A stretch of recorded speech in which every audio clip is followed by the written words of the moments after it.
Hi everybody, Sandy Boucher here, and welcome back to my world. Today I wanted to share a story with you that really illustrates a teaching that we all know very well. The fact that there's two sides to every coin, and then when we're listening to a story, we should really think, well, what is the rest of the story?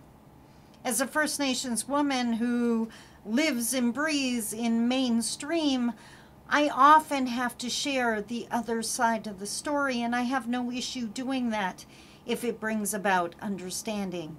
And that's exactly what I'm hoping to accomplish with this story today.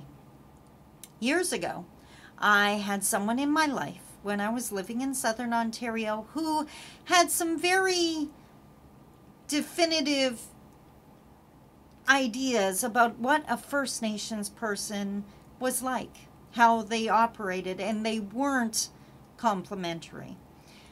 I have to give him credit in that he was honest enough to share these opinions with me, but we often ended up in quite heated debates.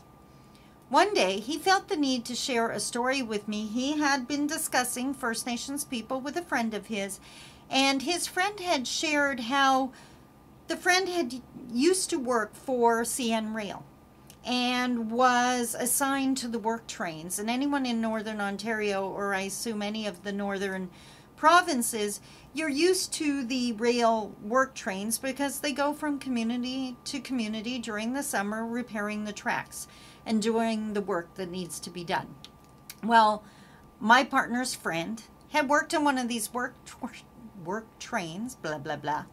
And he could remember on several occasions going into a community and being met with gunfire from one of the First Nations residents. Now, to my friend, this proved that First Nations people were erratic and they were insane and they couldn't be trusted, and all the other horrific ideas that he had. His story really made me stop in my tracks, and I relayed to him that growing up in a northern community, I remembered those work trains very well, and I absolutely hated them.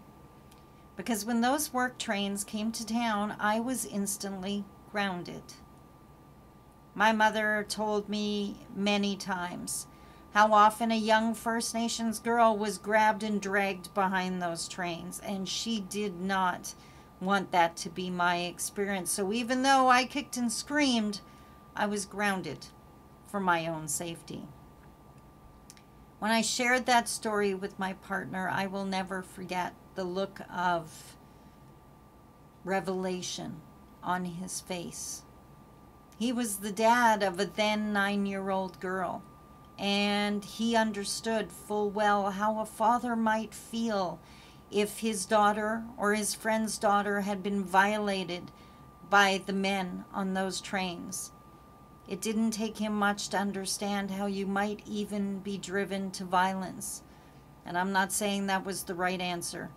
I'm just saying that when we hear the other side of the story, perhaps it's a little bit easier to understand. And that is the reasoning behind our teaching of walking a mile in our moccasins. I ask you today to ask the questions, to try to understand rather than sitting in judgment. That's how we bring our beautiful country together. One relationship, one conversation, one respectful question at a time. Thank you. Have a great day. You deserve it. I love you. Bye-bye.